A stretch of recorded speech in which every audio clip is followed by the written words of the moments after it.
Human beings, and it's inhumane the way they're living.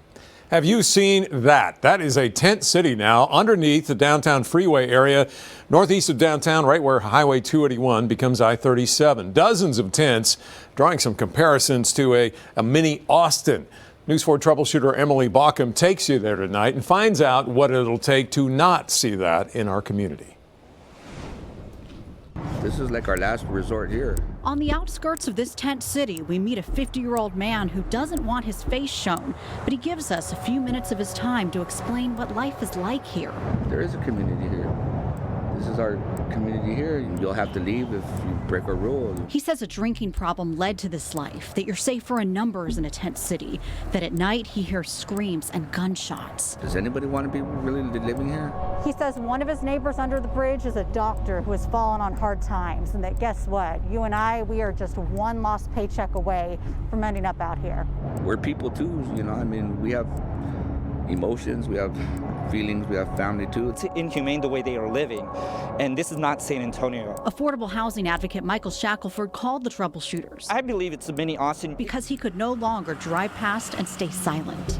How does this happen, and how do we fix this? To find out how this happens, we head across downtown to Haven for Hope.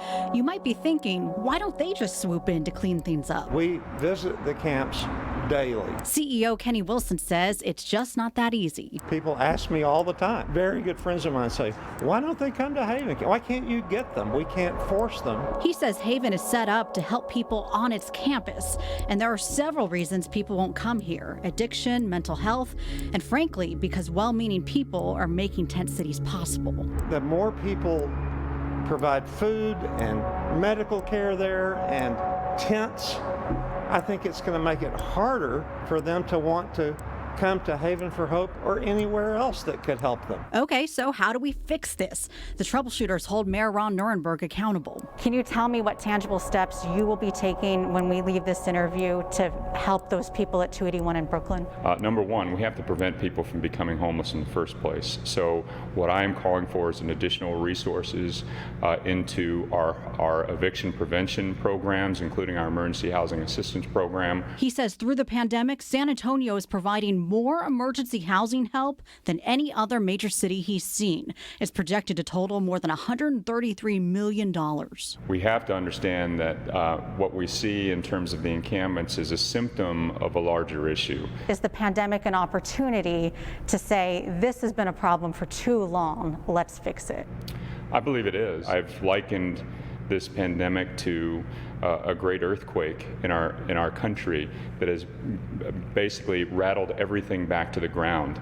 It is only through that kind of catastrophic disruption that we can see the foundations that were uneven and broken that we were building on. He says you see that in this tent city. Moving forward, the mayor is beefing up outreach teams so they can go inside encampments, build trust. This is not the San Antonio we have to be. And hopefully convince people who feel this is all they have that more is waiting. Just don't forget us, that's all I ask.